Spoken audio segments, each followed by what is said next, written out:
porque después de las 12, cuando me... Sí, sí. ¿Por qué no me...? Bien, ya con la cara encuadré bien.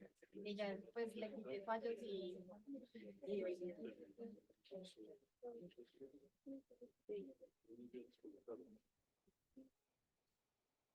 yo estoy acá cerquita porque yo trabajo algo. Acá, sí. Bueno, ¿cuál? Detrás de Bosque Plaza. Eso, al frente.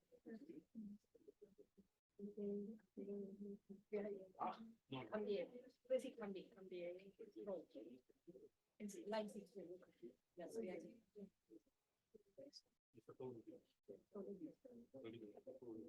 Pero como tengo clases, las instituciones por eso. O sea, como tengo clases los martes, miércoles y jueves. Bueno, muy buenas tardes para todas, todos. Gracias por estar en este espacio, por acompañarnos en nuestro primer seminario de políticas públicas de este año 2025. Queremos dar un especial saludo a las personas que se conectan en este momento vía Zoom y que muy seguramente están en las regiones de Antioquia. Enviamos especial invitación a través de nuestras sedes regionales de la Universidad de Antioquia. Así que muchas gracias por conectarse y por estar acá. En nombre del profesor Juan Darío García y el mío, queremos contarles, como les anunciamos en el correo electrónico de invitación, unas pequeñas novedades que tenemos de la maestría para dar inicio pues a la charla del profesor Dani García que nos acompaña el día de hoy.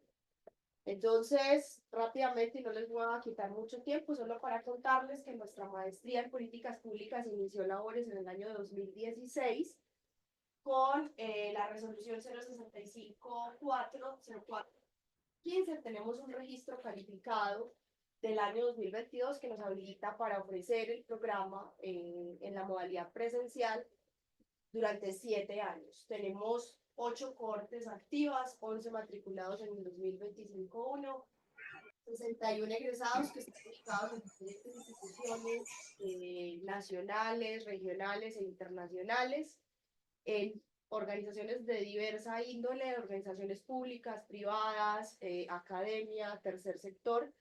Entonces tenemos egresados en buena parte de esos espacios y tenemos 49 trabajos aprobados. Estamos en un proceso de revisión de nuestra maestría, de autoevaluación con fines de buscar esa acreditación de alta calidad que otorga el Consejo Nacional de Acreditación del Ministerio de Educación Nacional, y en el marco de esa búsqueda de mejoras continuas para nuestra maestría, queremos contarles estas 4 novedades. La primera es que estamos en inscripciones en este momento hasta el 4 de junio para iniciar la cohorte 9, y precisamente la segunda novedad es que tenemos cambios inmediatos para esta cohorte 9. Básicamente vamos a pasar de horarios en semana a horarios los viernes y sábado en nuestra sede de posgrados, y también tenemos una novedad muy especial, y es que vamos a combinar estos encuentros presenciales en vivo y en directo con presencialidad mediada por tecnologías de la información, es decir, con encuentros sincrónicos mediados por TIC, porque tenemos, digamos, la posibilidad de, dentro de nuestro registro calificado, ofrecer la maestría en esa modalidad. Entonces, invitamos muy especialmente a sus conocidos, conocidas, que estén pensando en un programa de posgrados, que tengan la posibilidad, incluso quienes se encuentran en regiones, que tengan la posibilidad de viajar los fines de semana a Medellín a recibir las clases presenciales, y algunas de ellas pueden estar mediadas por tecnologías de la información, que opten por esta opción, por un sello de calidad indiscutible de nuestra Universidad de Antioquia como su preferencia para la formación posgradual. Estamos también empezando un proceso de reforma curricular más profunda, más concienzuda, en búsqueda de esa acreditación de alta calidad, como les comentaba, Y la última novedad que tengo para contarles es el relevo en la coordinación de la maestría, en la coordinación académica. El profesor Juan Darío García va a reemplazarme en esta labor de coordinación académica de la maestría. Por supuesto que yo como profesora de la maestría de la facultad del departamento seguiré acompañando la maestría de cerca, pero el profesor Juan Darío nos va a acompañar en la coordinación y estamos seguros de que lo va a hacer muy bien. Esas son como las novedades que tenemos para contarles y invitarlos pues a que conozcan nuestro programa en nuestra página web y demás redes sociales. Le doy paso entonces al profesor Juan Darío que nos va a presentar al profesor Dani y tendremos la oportunidad de escucharlo. Bueno, muy buenas tardes, colegas, estudiantes, investigadores. Bueno, ya la bienvenida a este primer seminario del 2025-1, en marco Buenas tardes. seguir consolidando nuestro proyecto de maestría y desde luego tratando de ampliar cada vez más públicos interesados en hacer nuestra maestría en políticas públicas. Bien, le damos la bienvenida y agradeciendo de antemano al profesor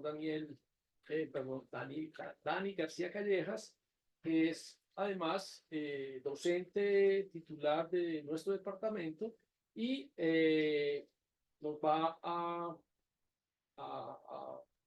brindar a través de esta conferencia a propósito un tema bastante sugestivo alrededor de las políticas públicas.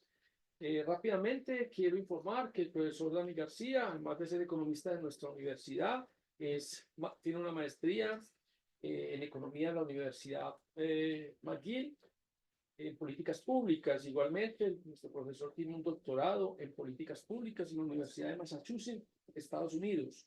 Sus investigaciones han girado alrededor de comprender las problemáticas sensibles desde el punto de vista de América Latina, por ejemplo, de condiciones de pobreza y desigualdad. Igualmente, temas importantes de las políticas públicas que capturan la atención de nuestro profesor investigador en temas de transparencia, inclusión, igualdad de oportunidades. Además, también hay que decir que nuestro colega tiene también publicaciones en varios temas relacionados con informalidad, economía de la innovación, así como temas relacionados con movilidad social.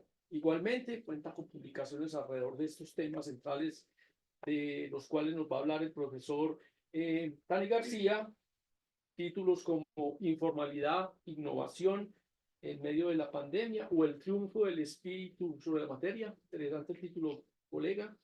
Y otro tema también publicados en revistas no solamente nacionales sino internacionales relacionados con informalidad, política fiscal y ciclo económico. Entonces, ¿cómo vamos a organizar el formato de esta presentación? El profesor Dani alrededor de 30-35 minutos nos va a exponer como los ejes centrales de esta conferencia, que pues por su título son temas todos muy densos y complejos, pero recordemos que el foco es las nuevas narrativas desde las políticas públicas. Ahí vamos a tener, inclusive el profesor Dani nos dice que es solamente una abrebocas provocadora a este tema tan sugestivo en esos tiempos tan limitados. Y posteriormente, después de los 35 minutos, se abrirá pues el espacio de preguntas, comentarios, sugerencias, aportes a este tema. Y finalmente, entonces, cerramos el seminario. Espero que nos vaya muy bien el desarrollo de nuestro seminario y es el momento de darle la palabra a nuestro invitado de hoy. Muchas gracias, profesor Dani.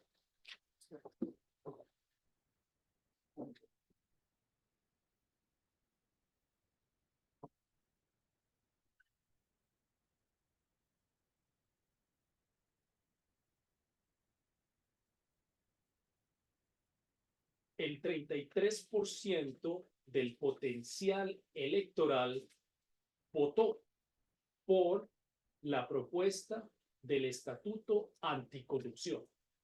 16 años demoró la liquidación del Parque Tecnológico de Antioquia. Y la informalidad en Colombia, diversos estudios, supera el 50%. ¿Qué tienen en común estos tres temas? ¿Qué pueden ellos decirnos sobre las políticas públicas? ¿Y cómo nosotros podemos analizarlos desde la óptica de nuestra maestría? Esas y otras preguntas voy a tratar de provocarlas y dar respuestas parciales a lo largo de esta conversación de 30 minutos. Por las buenas tardes, yo les agradezco a ustedes por su presencia y la oportunidad de poder hablar sobre la innovación, la informalidad y la sinergia de la triple hélice a través de las nuevas narrativas de política pública.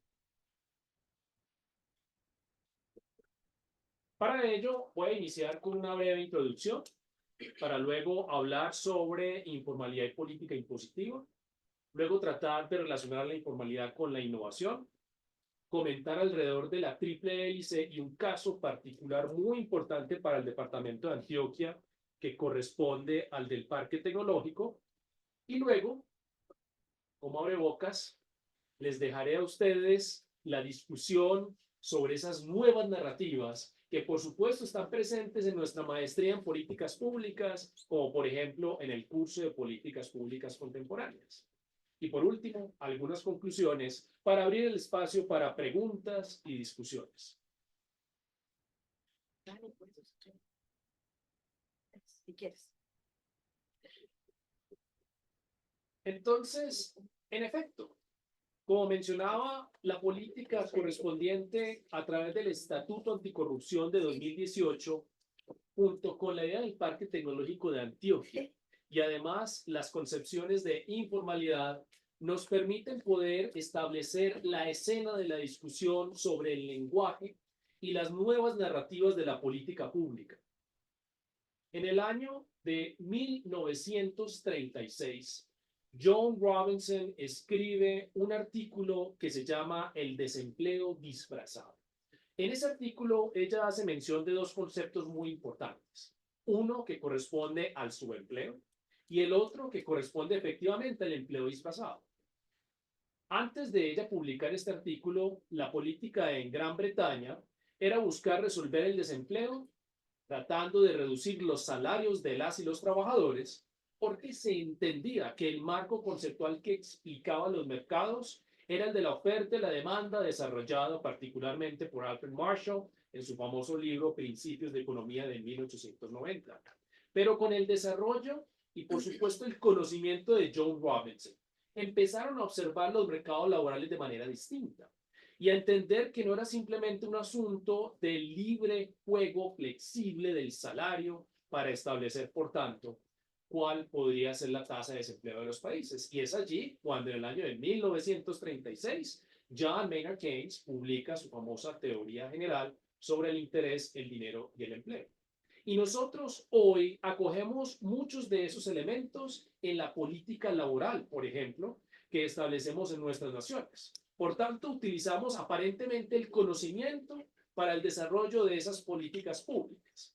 Pero lo que le voy a mostrar a continuación es que parece que esas épocas son unas donde, claro, se ven distantes y seguirán distantes porque los nuevos medios y las nuevas formas de entender las políticas traen a colación otras estrategias para poder convencer a las audiencias de la importancia de desarrollarlas. Esas nuevas narrativas cambian la manera de pensar sobre las políticas. Entonces, vamos a ver cómo en diversos casos ciertas ideas, quizás unas que provienen del conocimiento, otras que provienen de lo que algunos autores llaman las posverdades y otros que hacen a través del intento de el fallido o a veces no, idea del estado de opinión, intentan imponer agendas específicas para los países, como en el caso pues de Colombia. Lo primero, contarles alrededor de la política asociada con la informalidad y la tributación en Colombia. Y aprovecho aquí para hacer un poco de publicidad gratuita, con el perdón de ustedes, dando cuenta de este estudio que publicamos en el año 2023, donde tratamos de relacionar la informalidad con la política tributaria. En este queríamos observar, en efecto, cómo, por ejemplo, las decisiones a través de las reformas tributarias en Colombia permitían afectar o no el ciclo económico. En este estudio nosotros vamos a encontrar que, en efecto, particularmente impuestos directos, son unos que se caracterizan por dar la posibilidad de que haya una política tributaria contracíclica, mientras aquellos que son indirectos, como por ejemplo pues el caso del IVA, tienden a generar pues políticas, en este caso pues tributarias que son procíclicas. Esto es muy importante porque recuerden ustedes, cuando hablamos de la política económica y del ciclo, lo que buscamos es suavizarlo para que la economía no se enfríe ni tampoco se sobrecaliente. Entonces, utilizamos el conocimiento, por ejemplo, como el que desarrollamos en este artículo y que hacen, por supuesto, otras y otros académicos alrededor del tema, para tratar de explicar cómo podemos afectar la ciclicidad, pero igualmente el efecto que tiene pues la informalidad. Pues resulta que países que tienen altos niveles de informalidad tienden también a generar políticas tributarias que terminan siendo procíclicas y que en ese sentido terminan haciendo que los ciclos de la economía sean desfavorables para la población.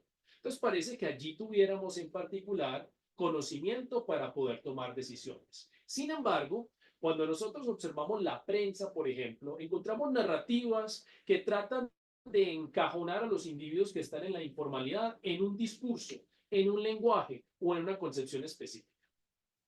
En el año 2021, Robert Delano escribe un artículo en el Journal of Economic Surveys donde resume la literatura sobre informalidad.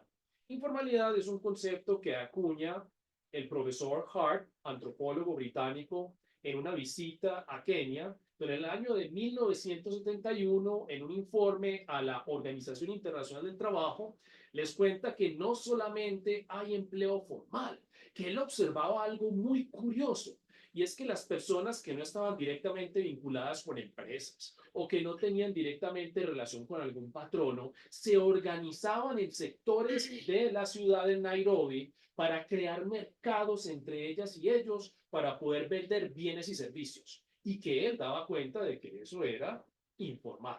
Y allí se acuña ese concepto. Si bien sus orígenes, como lo comenté ahora, está por supuesto la discusión de 1933 de la Madame Joan Robinson.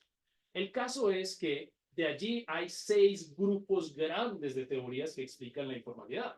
Está, por ejemplo, la teoría por modernización, que cree que propio del desarrollo de las economías, pues también hay unos sectores que avanzan más rápido, otros menos, y allí aparece la informalidad. O, por ejemplo, teorías como las que provienen de los ámbitos neoliberales, que explican y dicen que hay informalidad porque hay demasiada tramitomanía o hay muchos impedimentos gubernamentales para el desarrollo de empresas. En fin, de esas 6, solo por mencionar 2, que no es el objetivo aquí de desarrollar pues todo este artículo, sino dar cuenta de que esas correspondientes teorías permiten encajonarnos en ciertos discursos y lenguajes.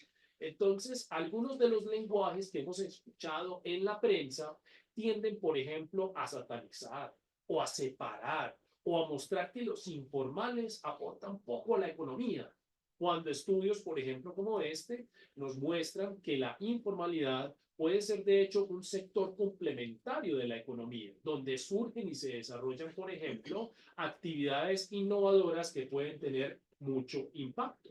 Por tanto, si bien este estudio también nos indica cómo la informalidad puede aportar esa prociclicidad de la política tributaria, también nos ayuda un poco a entender esas relaciones con el establecimiento de las formas en que el Estado trata, pues, de absorber todas estas políticas y transformarlas en bienestar para la sociedad.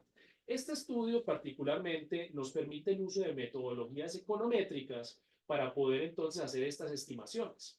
Esto es interesante porque nuestra maestría tiene esa doble mixtura.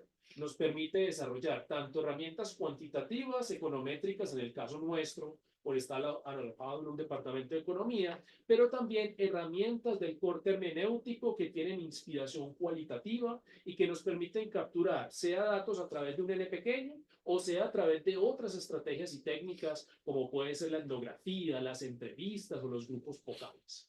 Entonces, para complementar este trabajo, después nosotros publicamos otro donde hablábamos sobre la pandemia, los efectos que tuvo sobre la informalidad y cómo las políticas de gobierno terminan pues llevando a que las personas tengan unos incentivos a los cuales se enfrenten y busquen maneras de resolver a veces las dificultades que trae consigo pues cuando el sistema económico entra en recesión o en depresión.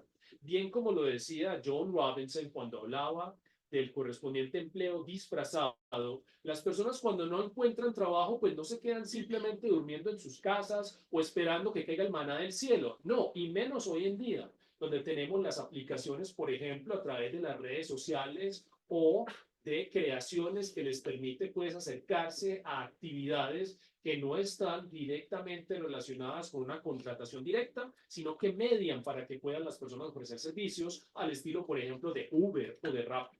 Entonces, en este estudio nosotros ya no utilizamos herramientas econométricas, sino que procedemos a utilizar la hermenéutica a través de un análisis longitudinal donde tenemos encuestas particularmente a 4 grupos de personas, les seguimos 3 veces en el tiempo y hablamos con ellas durante la pandemia. ¿Cómo ha sido esta situación para usted? ¿Qué le ha pasado en términos de su empleo? ¿Usted qué ha terminado haciendo? Y bien nos contaban ellas y ellos que muchos terminaron en la informalidad, con la excepción de uno de los grupos entrevistados. Y estos 3 que terminaban en la informalidad nos mostraban que utilizaban la innovación para poder ser resilientes. Por ejemplo, con uno de ellos, que se dedicaba a la venta al por menor de frutas y verduras, decidió que tenía que utilizar las redes sociales para poder contactarse con sus demandantes y poder ofrecerles de manera segura, sin contacto, las verduras y hortalizas que ellas y ellos no podían comprar durante la pandemia directamente en el supermercado por los confinamientos. Entonces, estrategias como esa le permitían a este grupo en la informalidad utilizar la innovación y ser resilientes. Eso lo pudimos capturar a través de las entrevistas que nos permitían también dar cuenta de los sufrimientos, de los padecimientos, de los dolores de muchos de quienes estaban aquí presentes en el ámbito respectivo, pues, de la informalidad. Y nos contaban cómo las políticas de gobierno les terminaban afectando directamente, unas al favorecerle a través de los programas de subsidios establecidos durante la época, pero otros también a través de los confinamientos, generándoles muchas dificultades para poder llevar a cabo su actividad laboral. Pero a pesar de ello, superan las barreras buscando estrategias que les permiten ser resilientes y, por tanto, utilizando allí sus capacidades para poder llegar al mercado. Esto pues lo analizamos particularmente en el contexto del desarrollo a escala humana, teoría de Manfred Max Neef, que también nos permite entender que la formación de esas políticas están buscando dar cuenta de satisfactores sinérgicos. Es decir, que no solamente estamos pensando al estilo que bien lo explicaría Karl Polanyi en su libro La Gran Transformación de 1944, cuando habla de la falacia economicista, que dice que debemos pues diferenciar entre la sociedad de mercado y el mercado. Pues pretendemos que las políticas puedan fomentar el mercado, no necesariamente la sociedad de mercado, que es realmente lo que genera pues el drama en Occidente. Entonces, allí las personas que estaban en la informalidad, que nosotros encuestábamos, nos contaban cómo buscaban esos satisfactores sinérgicos, es decir, la eficiencia, la eficacia en sus decisiones para poder sobrevivir ante la pandemia. Entonces, aquí encontramos un estudio que complementa el previo y que permite, pues, a través de estrategias cualitativas, recolectar información que en últimas nos permite entender que la informalidad puede actuar como un complemento y refugio, pero también para muchas personas resulta siendo el único modo de vida disponible. De hecho, esto es bien interesante cuando lo vemos en la literatura, porque esto bien nos lo cuenta Alejo Carpentier, cuando habla, por ejemplo, de lo real maravilloso. Entonces, esa idea de que en efecto en América Latina, a la vuelta de la esquina, encontramos mercados impensados, donde de pronto no está presente el Estado, pero tampoco la inacción, permiten dar cuenta de lo que nosotros llamamos pues nuestra economía. Entonces, esto también nos mostraba cómo los individuos se aprovechan de la tecnología para poder ser resilientes y responder a los problemas del mundo. Esa innovación también la podemos observar en las políticas nacionales. La Política Nacional de Parques Tecnológicos, la primera versión desarrollada en el año 2001 durante el gobierno de Andrés Pastrana, estaba fundamentada en la teoría de la triple hélice. La teoría de la triple hélice invoca a la necesidad de coordinación y colaboración entre el Estado, la empresa y la universidad para poder desarrollar la innovación en un país y, por tanto, fortalecer su sistema y ecosistema de innovación en pro de la competitividad. Inspirados en esta idea, un grupo de profesoras y profesores de la Universidad de Antioquia tuvieron la oportunidad de viajar en el año 1995, 96 y 97 a Asia, donde conocieron diversidad de parques tecnológicos, particularmente algunas visitas a los parques tecnológicos de Shenzhen en China o de Hsinchu en Taiwán. Llegaron, por supuesto, gratamente sorprendidos, encontraron el impacto que esto estaba teniendo para las comunidades y junto con la creación de esta política nacional decidieron emprender un nuevo camino para la creación de un proyecto en Antioquia. Ese proyecto se llamó el Parque Tecnológico de Antioquia, donde intentó reunir a la gobernación, la Universidad de Antioquia y también empresarias y empresarios que estuvieran dispuestos a aportar en este proyecto que arranca formalmente en 1998, si bien se configura la sociedad en el año 1997. Es allí donde trata entonces de ponerse en operación y este va a tener 16 años, como lo mencionaba ahora, en los cuales va a lograr tener su desarrollo, pero también su declive y liquidación. El parque tecnológico termina pues liquidado finalmente en el año 2012, a pesar de los impactos positivos que otros parques tecnológicos ha tenido en el mundo. Y al parecer, lo que nosotros encontramos a través de recolección de información que utilizamos a través de estrategias de triangulación con entrevistas, prensa y datos, es que en efecto terminó fallando porque la replicación de la estrategia de la triple hélice, que es una concepción alemana, además, aplicada al caso de Colombia, no funcionó. El contexto era distinto. La teoría falló porque no tuvo en cuenta lo real maravilloso de lo cual habla Alejo Carpentier. Les pongo un ejemplo sobre esto. Gabriel García Márquez fue encomendado en el año 1994 a escribir el prólogo de un diccionario de la Real Academia de la Lengua. En ese prólogo, bellamente, Gabriel García Márquez cuenta cómo él estuvo leyendo el diccionario previo y buscó la palabra, la definición de limones. Cuando leyó el diccionario de la Real Academia de la Lengua, encontró que la definición de limones correspondía a aquel fruto cítrico de color amarillo que cuando se acumula genera un halo de color dorado. Inmediatamente Gabriel García Márquez brincó de su silla y dijo, ¿cómo así que amarillos? Yo no conozco limones amarillos. Los limones son verdes. En Colombia los limones son verdes. Amarillo la mariposa. Exactamente. Entonces, Gabriel García Márquez escribe este prólogo contando cómo las definiciones deben ser capaces de capturar el contexto y los deseos, también explicaciones subjetivas de los individuos. Ese bello prólogo también trae a colación y nos recuerda cómo cuando estamos desarrollando proyectos de innovación, el contexto está siendo fundamental para que este pueda tener éxito. Nosotros encontramos, al hacer triangulación con las entrevistas y la prensa, de que en efecto se falló porque en últimas no logramos acoger y coordinar esos tres elementos de la triple hélice. Y es más, en la literatura hoy encontramos cómo ha sido reevaluada, y no hablamos de la triple hélice, sino que de hecho hablamos de la enéptupla hélice. Son muchos los actores y actrices, si ustedes quieren, que deben participar, pues entonces, de esta correspondiente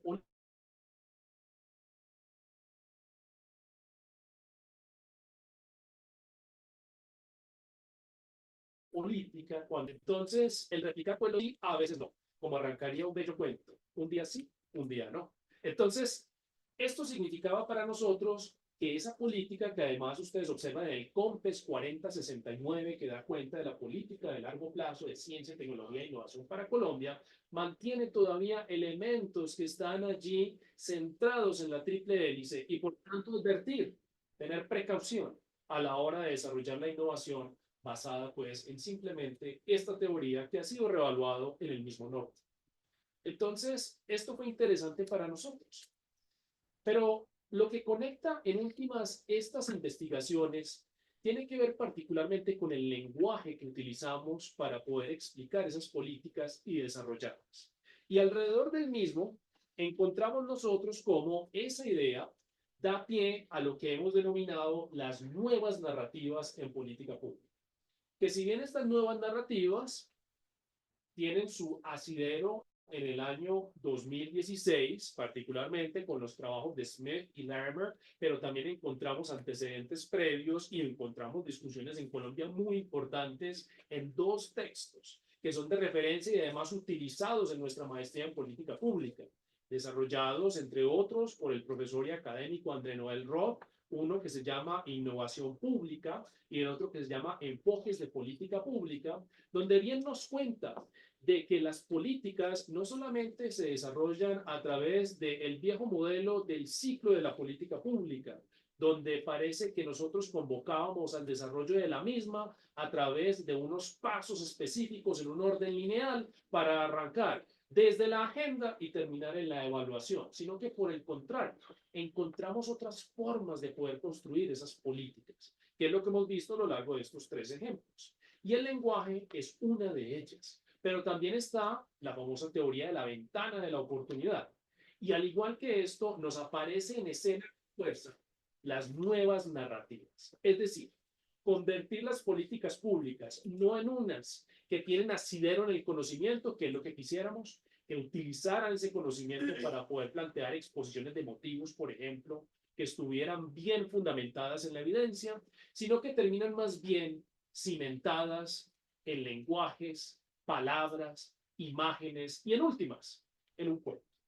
Y de eso trata pues estas narrativas en política pública, donde finalmente el poder de la política pública y la manera como podemos construirla y convencer a la audiencia es a través de historias que arrancan como un cuento y parecen terminar una moraleja sin importar los datos, sin importar la evidencia.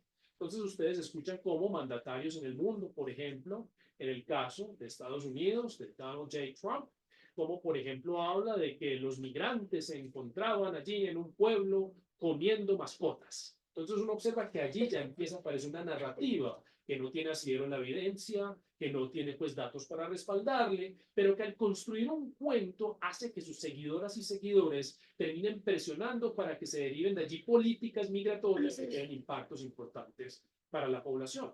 Luego se utilizan esas narrativas para poder persuadir y convencer a las personas y encontrar pues allí apoyos.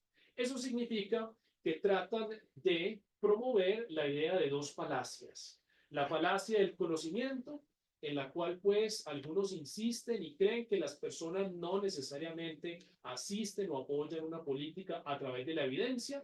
Nosotros pues tenemos nuestro propio sesgo de autoconfirmación y de hecho pues en economía recuerdo mucho a Anthony Downs, por ejemplo, que nos decía que las personas votan con los pies. Entonces, en efecto, no necesariamente somos persuadidos por la evidencia, sino que queremos es en ocasiones la homofilia, es decir, poder encontrarnos con otros grupos de personas que son iguales a nosotros, más no distintos. Entonces, he ahí un problema inicial, porque significa que la política, a partir del conocimiento, no necesariamente se crea.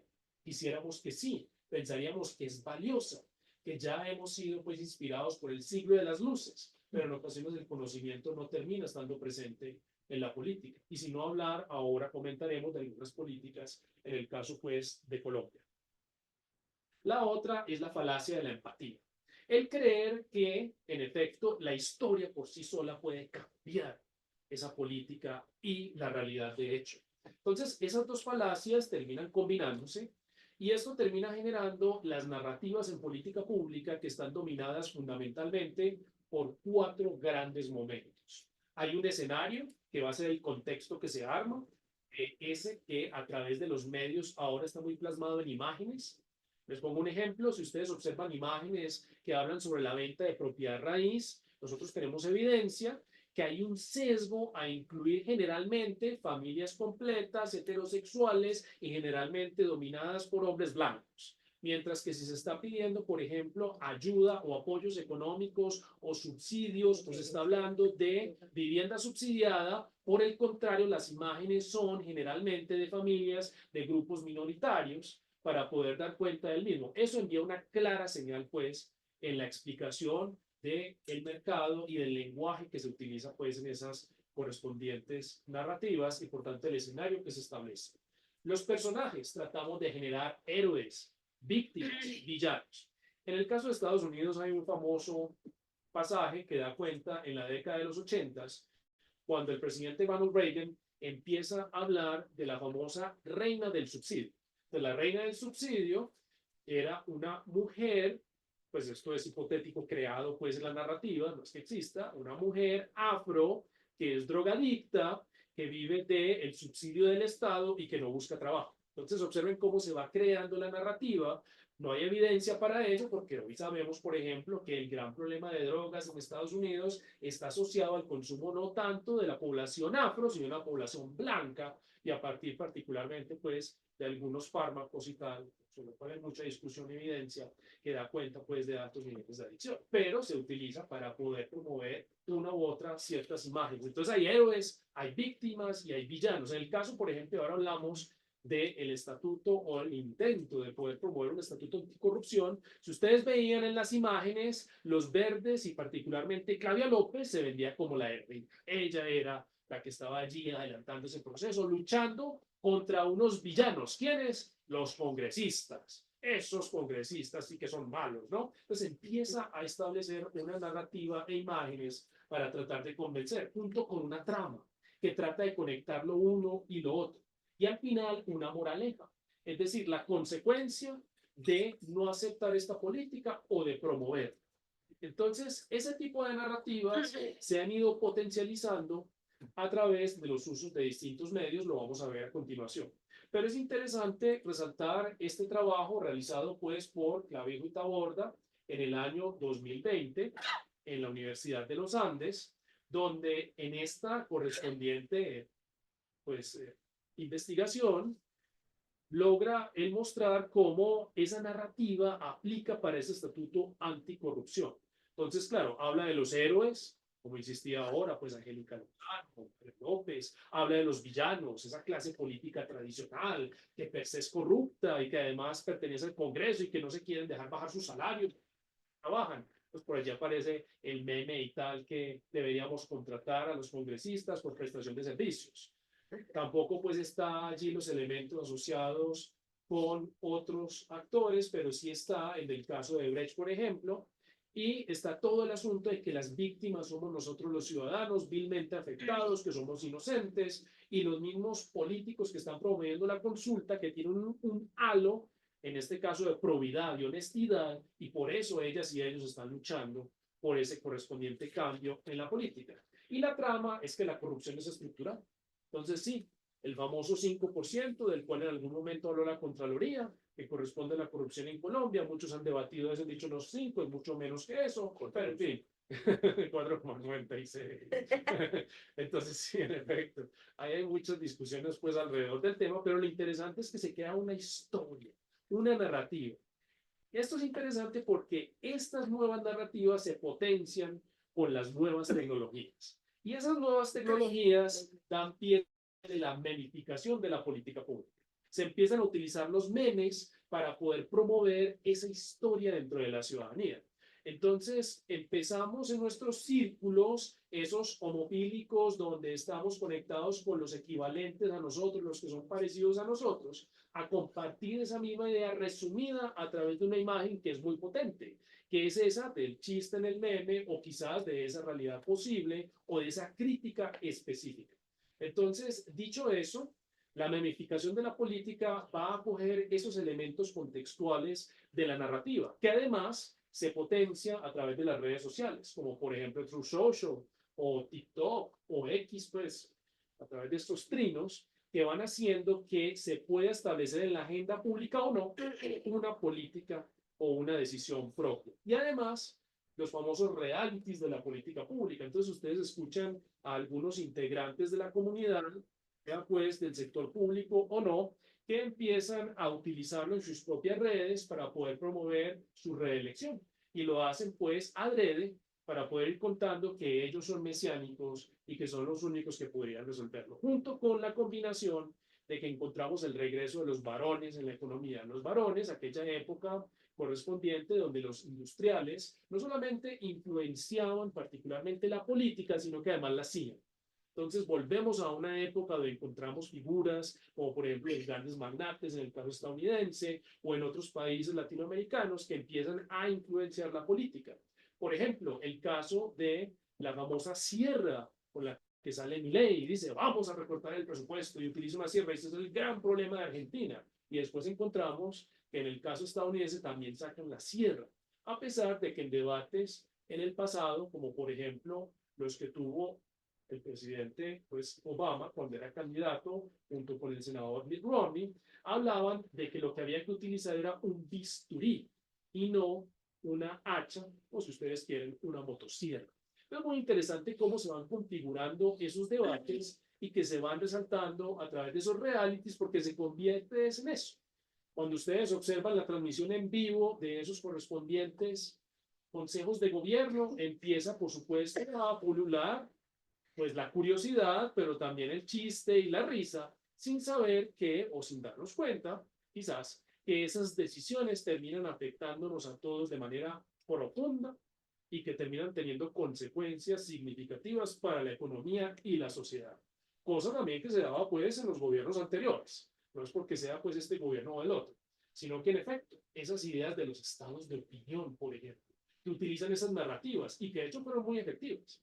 En el año 2004, si ustedes recuerdan, perdón, sí, en el año, no 2004, sino en el año, pues, se me escapó, en el año, así, 2004, en el acto legislativo 2 de 2004, recuerden ustedes, se logró desarrollar la narrativa de que había que lograr la reelección, porque sin la reelección el país no tendría seguridad. Entonces, eso permitió que el presidente Uribe tuviera un segundo mandato.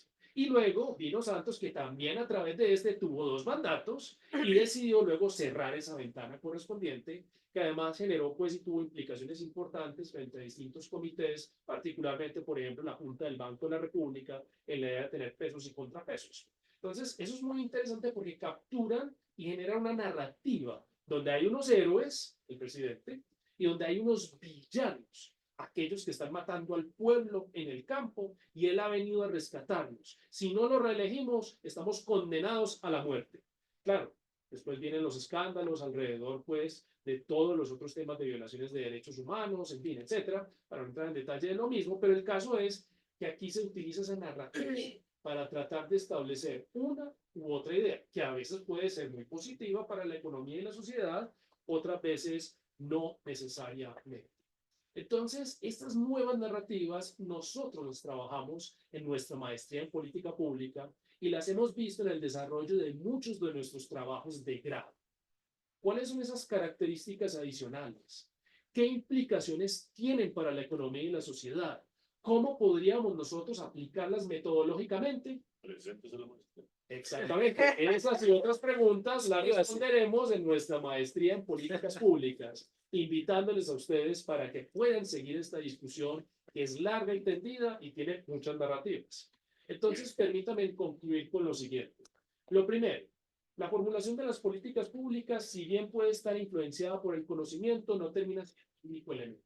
Tenemos el lenguaje, las ventanas de oportunidad y hemos hablado pues de las nuevas narrativas en el contexto de las nuevas tecnologías. Esas discusiones sobre el lenguaje y particularmente sobre la manera como intervienen los actores de política pública da pie a historias. Y esas historias que se convierten en cuentos, que se convierten en fábulas en ocasiones, pueden tener muchas caperucitas rojas y pueden tener muchos lobos. Pero cuidado, pueden estar con piel de oveja o pueden estar efectivamente siendo los lobos. El caso es que estas y estos terminan influenciando las políticas a través de esas narrativas y logrando pues desarrollar estas pues correspondientes que terminan afectando a la sociedad. Y la tecnología nos ha permitido potenciar esas discusiones en términos del lenguaje, haciéndolo más cercano, pero también haciéndolo más sesgado a través pues de las distintas alternativas instrumentales, lo cual a veces hace que los discursos nos alejen de las realidades. Allí, pues, seguramente podemos encontrar los debates alrededor, por ejemplo, de la reforma de la salud, donde a veces parece que ese conocimiento se ha dejado atrás para tratar de privilegiar quizás otras concepciones o quizás en otros ámbitos de la economía colombiana, donde encontramos como en el caso latinoamericano, traer a colación algunas ideas, por ejemplo, neoliberales, terminan generando terribles consecuencias en las comunidades y personas que terminan padeciendo de la extrema pobreza y los males de no contar con el conocimiento para desarrollar. Entonces, sea esta la oportunidad de invitarles a la maestría en políticas públicas y agradecerles a ustedes por su generoso tiempo y espero poder pues seguir comentando y discutiendo con ustedes sobre estos y otros temas. Muchas gracias.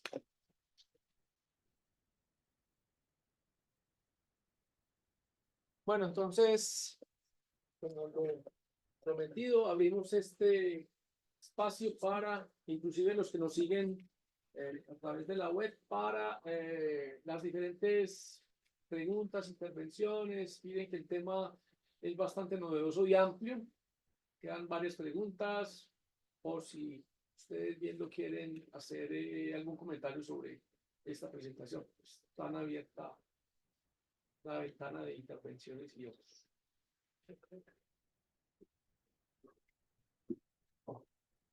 Aquí, pues,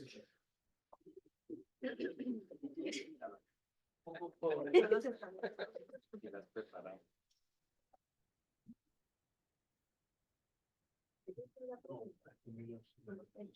Sí, hay que mirar, sí. Sí, vení, yo le ayudo.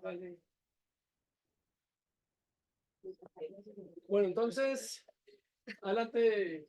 Comentario, espectacular el trabajo, muy buena la presentación, muy interesante el tema, la verdad.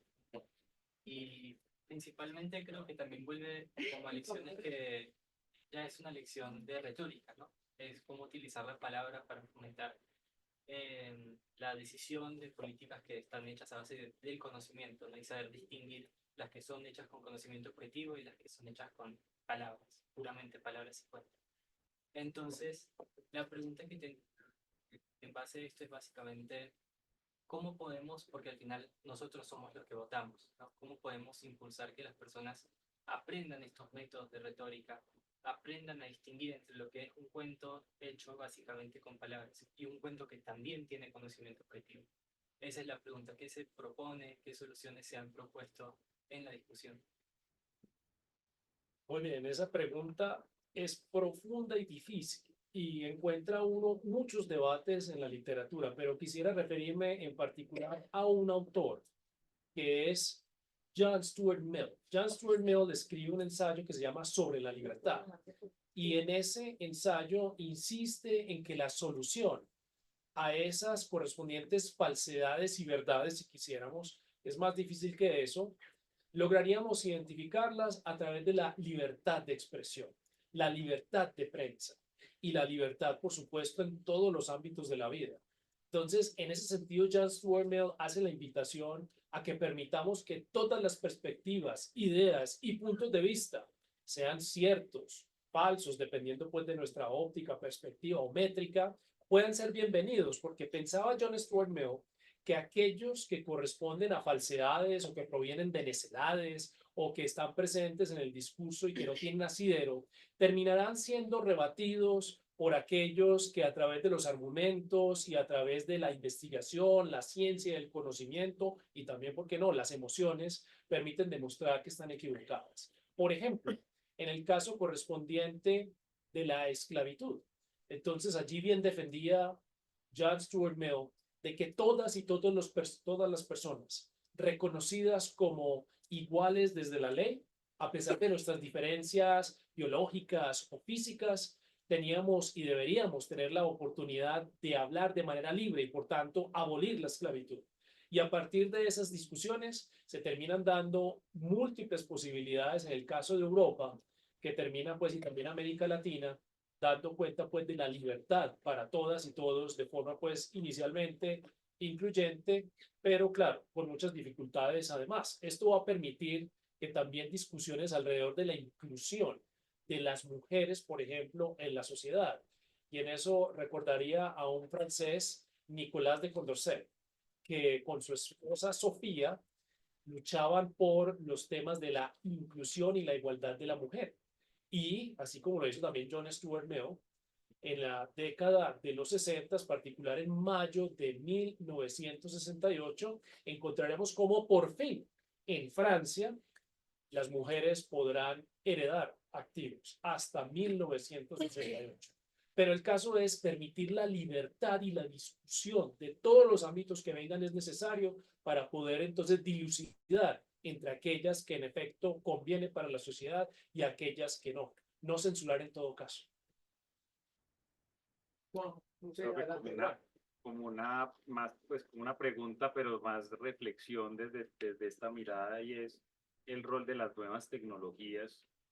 Y yo me atrevería a poner como, no sé si nuevas ciudadanías o estas nuevas construcciones de ciudadanías que se están dando en la construcción de políticas públicas. O sea, ¿cuál sería tu reflexión allí de ese nuevo o esas nuevas construcciones y relaciones que se están dando ahí? Sí, hay varias. La primera, Paula Sibilia escribe un texto que se llama La sociedad del espectáculo, que en ella da cuenta cómo los individuos empiezan a mostrar que su privacidad debería ser pública para poder obtener con estos réditos o beneficios. Entonces, ustedes quizás han notado cómo hay una tendencia en las redes que se llama el sharenting. El sharenting es la combinación, es un portmanteau entre dos palabras, share y parenting, que es cuando los padres, y ya tenemos hoy en YouTube, hijas e hijos que ya han logrado tener más de 25, sí, 25 años, 20 años, más de 20 años, y que toda su vida está colgada en YouTube. Desde práctica, casi que la noche de concepción, desde pues el nacimiento, pasando por los primeros pasos, la primera comida y tal, todo aparece en las redes, impresionante. Entonces las redes terminan pues permitiendo que se construyan esos cuentos y narrativas y que terminen pues los individuos expuestos de una manera inesperada. Ahora, eso no significa que esto no pueda traer también beneficios. Claro, está todo el movimiento en algún momento que era el de el famoso e-government, el gobierno electrónico, que es propio de dos corrientes en el caso de política pública asociada con la gestión. La nueva gestión pública, que es la década de los 80, inspirada particularmente por los desarrollos de los gobiernos de Margaret Thatcher, en el caso pues de Gran Bretaña, y de Ronald Reagan, en el caso de Estados Unidos, pero en el caso de Margaret Thatcher, influenciada por un centro de investigaciones muy importantes, que es el International Economics Affair, que particularmente se inspira, mal entendido a mi concepto, las ideas propuestas por Friedrich August von Hayek, particularmente aquellas en su famoso Camino a la Servidumbre del año 1944. Entonces, las ideas, ese es de la nueva gestión pública, se transforman luego en la década de 2000 ante la discusión y el debate de si habían fallado en lo que se conoce como la post-nueva gestión pública. Y en la post-nueva gestión pública utilizamos todas las tecnologías de esta cuarta, para algunos revolución industrial, para otros quinta, sexta, sin entrar en ese debate de cuál es el número que me parece irrelevante, permiten pues llevar a colación formas y estrategias de transparencia y probidad en las ciudades. Particularmente, esto lo hace muy bien Seúl a través de un programa que se llama OASIS. El programa OASIS lo que hace es conectar a los ciudadanos con la política pública de la ciudad y lo hace a través de tres estrategias. La primera, todas las reuniones son proyectadas y grabadas, dejadas disponibles en Internet para que todos los ciudadanos puedan acudir y saber qué están haciendo las personas por las cuales votaron.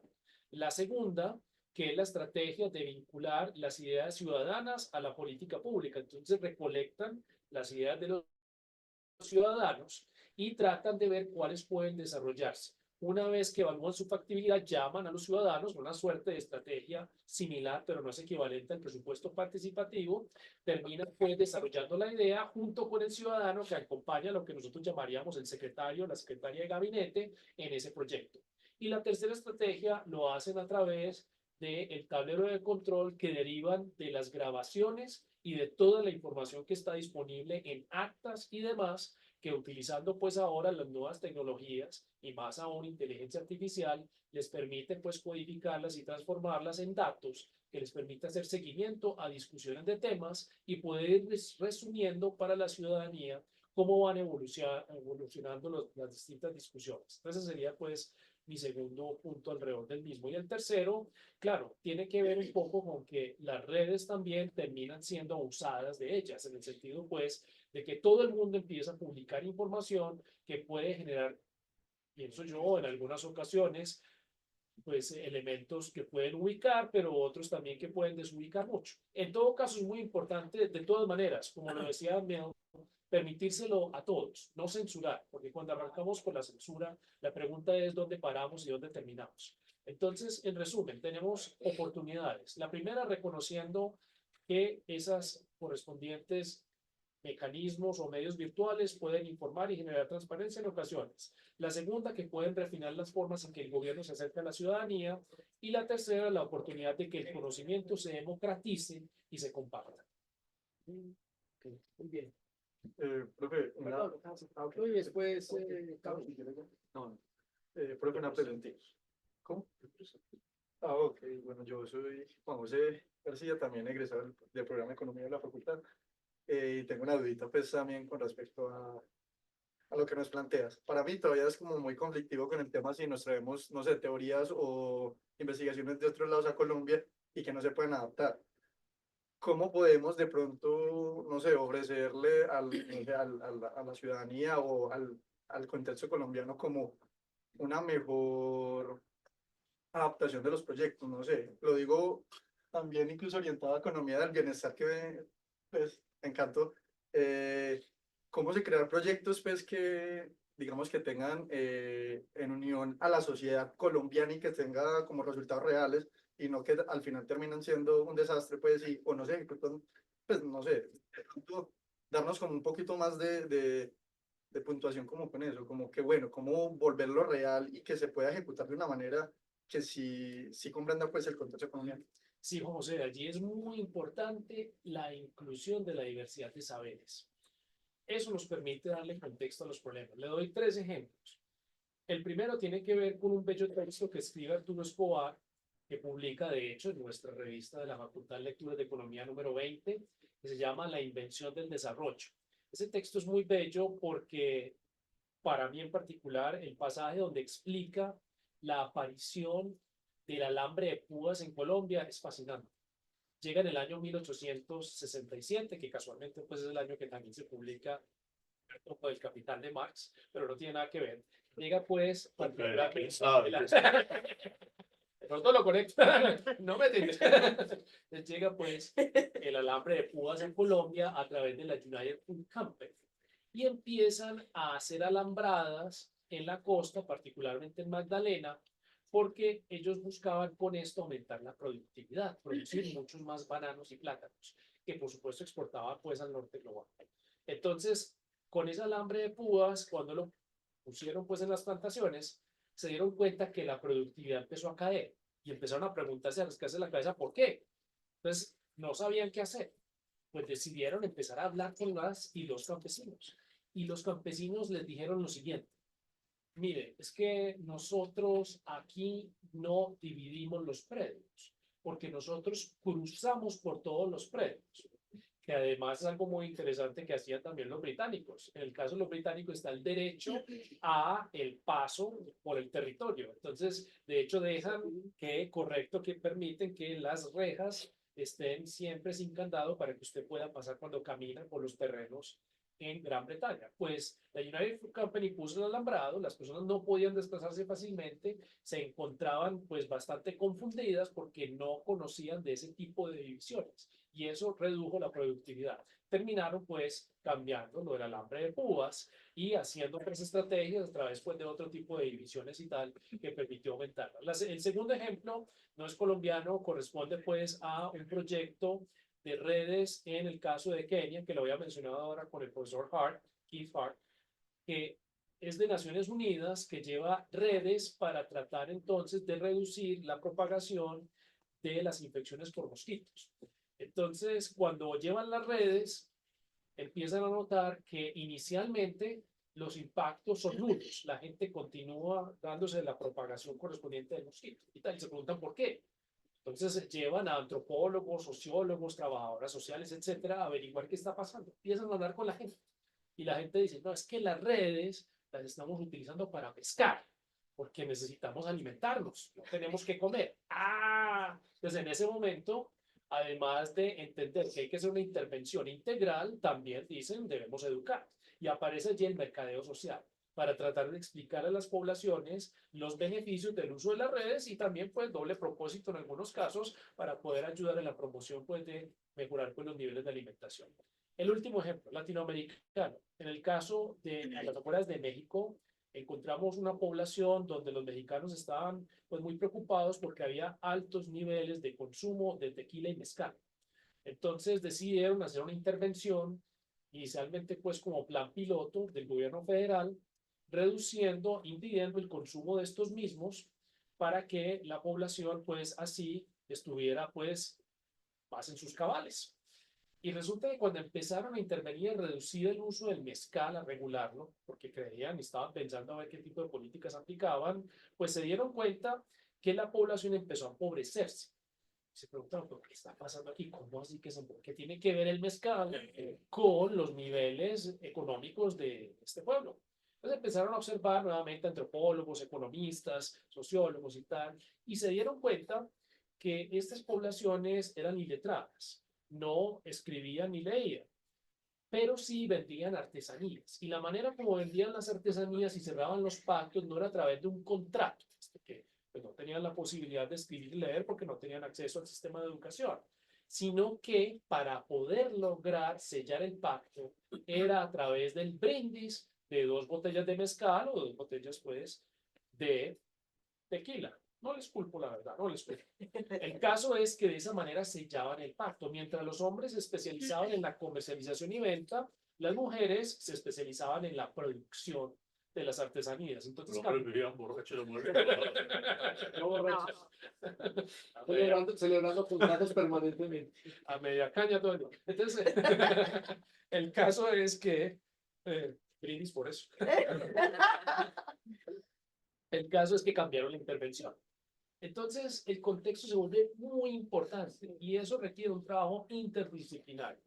Las y los economistas, pero también los politólogos, los sociólogos, las y los trabajadores sociales, tienen unos marcos conceptuales ricos, interesantes. Cuando nos combinamos y hablamos entre nosotros, logramos desarrollar proyectos fantásticos. Yo he tenido la oportunidad de trabajar con algunas y algunos y he aprendido muchísimo de mis colegas y sobre todo, algunos dirán, me han llevado por caminos extraños y raros de la economía, otros dirán que serán pues las fuerzas correspondientes del lado oscuro de la fuerza, pero bueno, no importa lo que digan, el caso es que he aprendido muchísimo alrededor del trabajo con filósofos y con sociólogos y también personas pues de las ciencias económicas de otras áreas. Entonces nuestras políticas públicas requieren de ese trabajo interdisciplinario. Por eso nuestra maestría trata de entroncar con aspirantes y estudiantes luego que vengan de diversos espectros del conocimiento y de áreas de formación. Y por eso no solamente tiene el desarrollo de pues herramientas cuantitativas, por supuesto alojadas y muy importantes desde el ámbito de la economía, pero también reconocemos otras herramientas desde otros paradigmas, como el interpretativista, por ejemplo, o el hermenéutico para poder explicar los fenómenos, que utilizan estrategias y técnicas como las entrevistas o como, por ejemplo, el análisis cualitativo comparado, o utilizan, por ejemplo, otros análisis con N pequeña o las etnografías, que son bienvenidas y que además también se han desarrollado en nuestros grupos de investigación. Recuerdo cómo en el grupo de Economía de la Salud, por ejemplo, teníamos un profesor universitario, estadounidense, por cierto, que hacía unos aportes muy importantes a través de estrategias que provenían del mundo de las ciencias sociales para poder entender mejor la salud en Colombia y que potenció, sin duda, los desarrollos investigativos, aportó de manera importante al grupo de Economía de la Salud y eso hizo del grupo uno de mayor impacto. Entonces, ese trabajo interdisciplinario siempre nos trae la oportunidad de poder promover las políticas públicas y reconocer que la economía es importante, así también como las otras profesiones que pueden aportar en el desarrollo de esas narrativas. Muy bien. Pamela, adelante. Sí, bueno, la maestría es de profundización. un elemento bien clave que hay que tener en cuenta, lo que significa que es para desarrollar, estudiar problemas y desarrollar soluciones alrededor de esos problemas. Una de las cosas que me pareció interesante, profe, de su intervención es la memificación de las políticas públicas. Y pues a mí personalmente no me parece nada grave, es resultado de los desarrollos tecnológicos actuales, de la tecnología, no tecnología de cómputo, sino la tecnología que manejamos en general de formas. Y es yo creo que es una respuesta también de la sociedad a cosas que no entiende. Entonces lo trata de simplificar, de resumir en una corta foto y en una corta frase. Y que eso le permita entender más o menos qué hay frente a lo que ve y cada uno le va dando un significado y socialmente va generando como una idea alrededor de lo que está pasando. Pero nosotros en la triple hélice siempre llegamos tarde a lo que está sucediendo realmente en la sociedad. Como maestría, ¿debemos aprender a hacer mejores memes o rechazar esas sabidurías populares y más bien plantear algo más académico frente a lo que sucede en la realidad?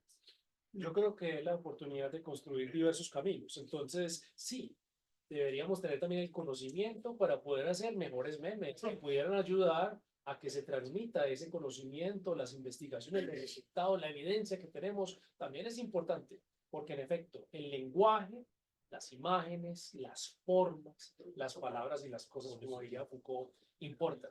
Entonces, coincido con usted, es permitir que 1000 flores florezcan, como diría Mao Zedong, ¿cierto? Que es la oportunidad para que todas y todos encuentren espacio en la maestría y que la creatividad sea el límite. Entonces, por ejemplo, el desarrollo de mejores memes podría ser uno, ¿por qué no? Encontramos que en la literatura, de hecho, hay una discusión muy importante alrededor de los memes en política pública y encontramos diversidad de publicaciones. Quizás podría pertenecer a uno de los ámbitos que André Noel Roth menciona como innovación pública en su libro. Entonces, vale la pena explorar. Muy bien. ¿Algún otro comentario, pregunta, Humberto? Quería saber qué nos dicen en el chat No, están celebrando. para compartir. Pero si alguien acaba de escribir un Bueno, punto y acaba para de compartir con, Sí. pues ya. No, pues Dani, felicitarte por la charla. Estoy muy motivado a presentarme la maestría. La verdad que excelente. Y me gustó mucho porque justamente un estudiante de la maestría, un egresado y quienes se vean atraídos, claramente a partir de los temas que has tocado, de los ejemplos, se pueden ver allí qué es lo que puede hacer un analista o un magister. Me encantó y muchas gracias por ello. Pero a manera de abogado del diablo, estoy dudando en presentar. Porque dado el momento que estamos viviendo en el mundo y a propósito de la sociedad de espectáculo, a propósito de las nuevas narrativas, al final uno diría, ¿y entonces para qué estudiar esto? Si al fin de cuentas se puede resolver con un meme o con la frase del dictador o con el mandato del dictador. ¿Cómo convencer entonces a quienes estamos interesados, muy interesados en la maestría, pero al mismo tiempo escuchamos como que venga, esto al final de cuentas se resuelve en un meme y los presidentes y los políticos están despreciando el conocimiento, porque en el fondo es eso. ¿Qué me diría, apreciado profesor, para yo decidir? Meta de libera. No, es que complementar un poco aquí, siendo también un comentario. Yo en parte también, siguiendo un poco también algunas observaciones de los asistentes, preocupado a la vez. O sea, esto de las nuevas narrativas es un arma de doble filo, que puede ser muy útil para la participación democrática y la inclusión, pero no solamente estamos hablando de la sociedad del espectáculo, sino todo el tema de la posverdad y de la capacidad de incidir a través de una narrativa falsa, un movimiento alrededor de X o Y proyecto. Entonces, quizás estamos a puertas de una nueva forma de entender cómo se tramitan las políticas públicas, pero en un ambiente donde, como repito, de doble filo, se puede generar digamos, aspectos muy positivos para lograr la participación y la inclusión, pero lo otro también me preocupa en un contexto donde tenemos ejemplos muy claros Milley, tú hablaste de Milley y de Donald Trump, que también están en una lógica de persuasión. Y todos sabemos que las políticas públicas tienen un campo específico donde está la inclusión de temas sensibles en la agenda para ser en efecto procesadas a través de la coordinación, implementación y demás. Entonces, estamos ahí en un tipo de situación que hay que saberla mirar críticamente. Muy bien, diría al respecto 4 cosas. La primera, quizás poética, del viaje a Ítaca de Camões, ¿cierto? Dice, muchacho, cuando arranques ese viaje te encontrarás tormentas y también suspicios, pero tendrás la oportunidad de viajar en una embarcación con muchas y muchos que te acompañan, que te abrazan, otros que quizás te rechacen. Y tu objetivo es llegar a Ítaca, pero cuando pasen 20 años te darás cuenta que al llegar lo que ha interesado es el viaje. Entonces, lo primero es que si bien no sabemos muy bien si vamos a llegar o cómo vamos a llegar, es la oportunidad de aprovechar el momento y en este caso aprovechar los conocimientos que brindan la maestría. En ese sentido, lo segundo que lo dirías al estilo de Eduardo Galeano, cuando lo dice en Memorias del Fuego, que de manera muy interesante cuenta la historia de los pueblos latinoamericanos y nos recuerda una cosa, las utopías. Entonces se pregunta Eduardo Galeano, ¿y para qué sirven las utopías? Y se responde a sí mismo, pues sí, las utopías se mueven 2 o 3 pasos y nosotros caminamos 1, se mueven 5 o 6 y caminamos 2 más. ¿Para qué sirven las utopías? Para eso, para caminar, para caminar. Y la tercera respuesta que diría ya, pues mucho menos lírica, asociada a las palabras y las cosas de Foucault. Este libro que él escribe en el año de 1966 y que podemos combinar pues con Vigilar y Castigar de 1975, terminan condensados en una frase que me parece muy buena en una entrevista en 1983, cuando Foucault nos dice, es que el futuro no es ni bueno ni malo, el futuro es peligroso. Y como es peligroso, tenemos mucho trabajo por hacer. Y el cuarto y último estaría asociado con también el deleite por el conocimiento y la aplicación de ese conocimiento. Yo creo que la maestría nos permite aplicar todos estos desarrollos teóricos, al igual que las metodologías, en diversos problemas para nuestra comunidad.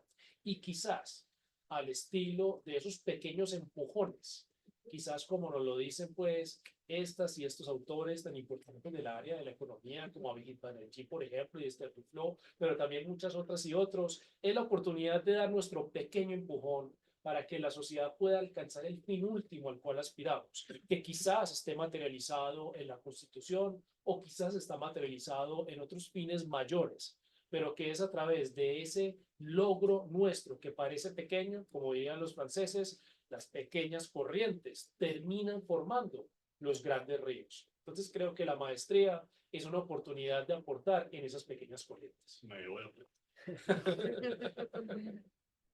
Aquí trato de interpretar Sí, un de pronto comentario leamos de... o leamos. No, pues simplemente, pues hay uno que es político. Pues ya se fueron casi todos, pero No, hay uno que inclusive trato de interpretar a Alejandro Salas a propósito de la necesidad perentoria de innovaciones sociales para que las políticas sociales traten de resolver los problemas o necesidades de la sociedad en su conjunto.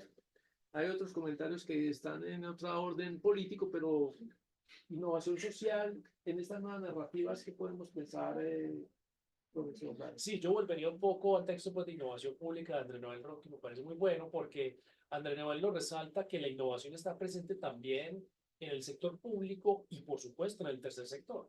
Y eso significa que la innovación también es social en la medida en que somos capaces de reconocernos como comunidad. Un buen ejemplo de esto, también pues con mucha discusión y debate, obviamente, es las propuestas de Muammar Yunus, por ejemplo, a partir de la idea del banco del Greenman Bank, ¿cierto? O algunos pues le han traducido, han hablado pues del banco de los pobres, pero no en ese sentido, sino en el sentido de potenciar a la comunidad para poder lograr los desarrollos a través de la labor cooperativa.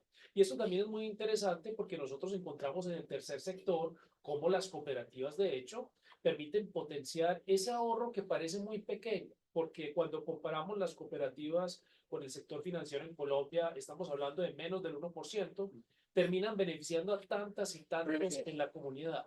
Yo hablo propiamente pues de la cooperativa de profesores, por ejemplo, de la Universidad de Antioquia, que me ha permitido a mí crecer en términos de mi riqueza, también de mis deudas, pero con la oportunidad de poder lograr mejor bienestar para mi familia a través de la labor solidaria entre las y los profesores de la universidad y ahora muchas otras personas que también pueden hacer parte de Cooprodea. Valga pues la cuñita aquí para la cooperativa. Entonces, A ver yo si nos creo que- patrocina la Una bequita, no nos caería mal, ¿cierto? Entonces yo creo que esta es una muy buena oportunidad para nosotros poder tratar de encontrar desde la comunidad la oportunidad de innovación social, que requiere de interdisciplinaridad, la comunidad, reconocernos para poder pues incluir otras narrativas, otras formas, otros lenguajes, representarnos y lograr la representación de otras y otros. Hay una frase que no es de Voltaire, pero se le atribuye a él porque es la interpretación de una de las biógrafas de Voltaire, que dice, pues, pero eso no lo decía pues Voltaire exactamente, pero sí está en el espíritu de Voltaire y es, de pronto no estoy de acuerdo contigo, pero estoy dispuesto a dar mi vida para que tengas el derecho a hablar. Entonces, en efecto, es buscar eso, poder que las comunidades puedan hablar, que a veces pues esas voces que se opacan puedan estar en el ámbito de la política pública y, de nuevo, insistir en lo previo, desde lo pequeño a veces se tienen efectos muy grandes. Dejar que mil flores florezcan. Sí, por aquí otro comentario alrededor de la participación ciudadana bidireccional efectivos. Un poco, no sé si compañero José habló de las nuevas ciudadanías que se están construyendo, o bueno, otros dirán se están deconstruyendo por este asunto de las fake news y todo lo demás, pero eso es un gran reto y sobre todo para los legisladores de los diferentes entes de gobierno. Sí, es muy complejo porque, pues, particularmente la ley de participación ciudadana en Colombia, que fue el resultado también de una tendencia en América Latina, durante mi tesis doctoral tuve la oportunidad de estudiar el tema y utilizando un poco de econometría y un poco pues, de econometría espacial y tal, encontré que a veces esa participación ciudadana puede ayudar a reducir la corrupción, pero no siempre. Entonces es a veces extraño, pues el efecto no es como uno cree, que los ciudadanos están allí muy activos y están dando cuenta de los recursos y tal. No, es difícil para nosotros como ciudadanos saber exactamente qué está pasando con la corrupción y a veces la percepción o nos sobrepasa o es demasiado poca en el sentido pues de dar cuenta de cuánto es la corrupción. Pero de todas maneras, sí es importante la participación ciudadana porque estamos en un ambiente democrático. Entonces, la democracia debería pues facilitar que todas y todos puedan actuar y aportar en el desarrollo pues de sociedad con ese fin común que ojalá sea pues el bien común al estilo de Felber o quizás para otros al estilo de Tirón, pero bueno, eso es otra discusión. Bien, si hay alguna otra observación, pregunta, entonces, no siendo más, entonces les agradecemos su presencia y probablemente los que todavía permanecen conectados, estén atentos que les vamos a extender una invitación a otros seminarios que vamos a hacer prontamente, así que los esperamos para que igualmente participen con su presencia y eventualmente también con sus preguntas o inquietudes sobre este tema que aquí yo creo que el profesor también nos abre una ventanita de análisis que yo creo que es relativamente novedosa en este campo de las políticas públicas, las nuevas narrativas, el mundo hiperconectado que tenemos hoy en nuestros países, en nuestras sociedades. Así que muchas gracias y una feliz tarde. Gracias. Gracias.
Maravilloso.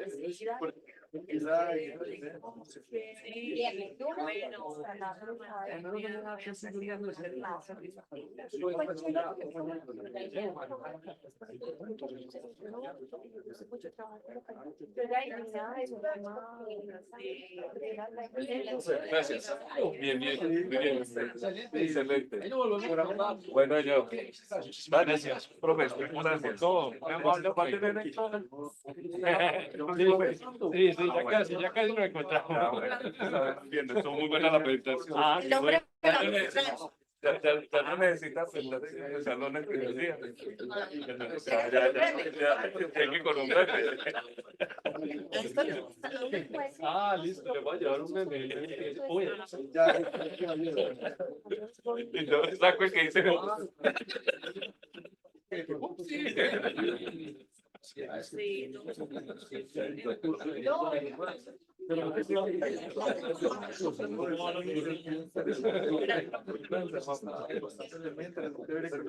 No solo en facultad, pero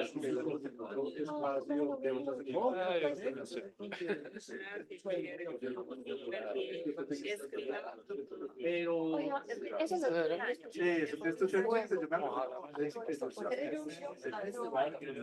acuerdo.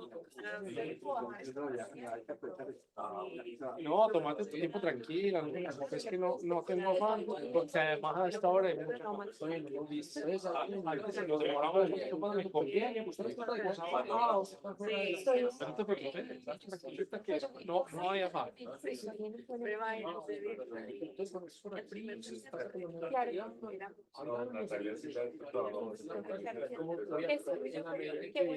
igualmente, Vanessa, mucha suerte, que estés bien. Profe, nos vemos. ¿Qué le Daniela? Oye, ¿cómo ves? Bien, pero voy a aprovechar mucho clase.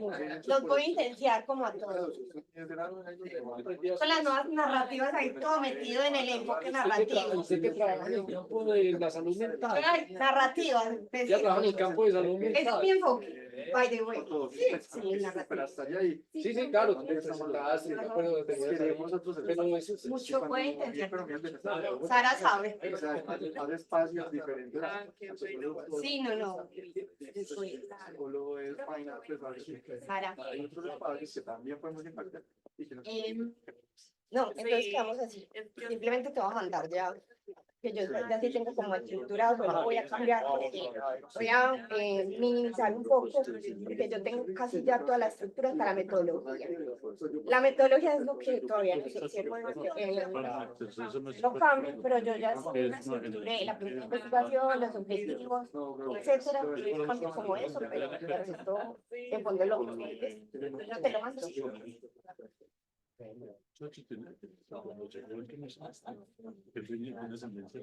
Lo conversé la otra vez.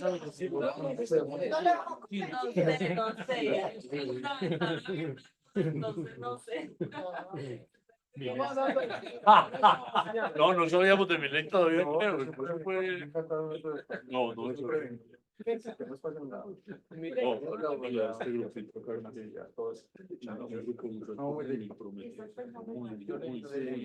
yo no, gracias por mí, ya estaría. Mira, si te digo una cosa. Sí, porque lo haces sí, yo que me va bien, gracias a Dios. Lo veo complicado, no me imagino el resto de compañeros que si he estado yo siempre como que tanto, hey, bueno, pues que es un salario, ¿cómo se están viendo? Y uno los ve, no, que por ahora estudia Seguirlos motivando. o es una deuda más grande y yo como que salir de la no, tienen todas las pero si no, pues o por lo menos a mí, yo siempre nunca he dejado la mitad de la carrera. siempre alguna La cosa carrera. tengo que venir a hacer. En este momento estamos Ya, ellos deben estar en micro 1, que es de Cuartos. Bueno, sí, sí, van por la quinta, van por el quinto, van por el quinto semestre. Sí, va para el quinto, va para la mitad. Sí, este, Sí, sí, para el semestre no de la carrera. la carrera, o sea que- o sea, van para el quinto del mes, no, Eso. carrera. No, no, es cierto. Yo Sí, no voy a Pues ya termina. Sí, no, pero, Porque Sí, pues, sí, no, sí, sí, pero- candidato a la termina. pero sí, ¿y cuántos Es semestres una de estas? economía de la ¿Cuántos luz. semestres? Ah, ya no los quiere son sacar. Sí, ya les está echando los ojitos, pero yo les estoy echando ojitos. Oye, no, es como el chiste. Eso es donde está parroquia. Usted es con parroquia, ¿por qué va a confesarse con el otro padre? Pues el otro cura. Sara, entonces vamos a leer. Espérame que voy a ponerle aquí las placas. Juan José, usted denle la vuelta pues a la escarapela, que no sé. Ah, Están sí, los metropolitanos, que él está Bien, demandado bien, con bien. nosotros. En la unidad de gestión catastral. que ¿cómo funciona este cuento frente a los municipios? Eh, ¿Han delegado en el área? Eso se, bueno, yo sé que en Colombia se empezaron como a delegar como a ciertos gestores catastrales. Por lo menos el área metropolitana tiene como 5 municipios en este momento. Hay otros como municipios que tienen como sus propios gestores. Pero nosotros estamos encargados como de 5 en específico. ¿Cuáles son? La Estrella, Girardota, Copacabana, Bello, Ellos. y en ese momento están en actualización. Sí, eso es un- ¿Sabe qué? Salió. Pero es muy bacano. ¿Y desde cuándo están? Y mi USB y mi correo. No, yo les voy a desaparecer Yo me acá. gradué en marzo del año pasado. Primero salí. Sí. Pasé por todos los trabajos y gracias a Dios terminé uno de ese. Bienvenido a la maestría, Juan José. No,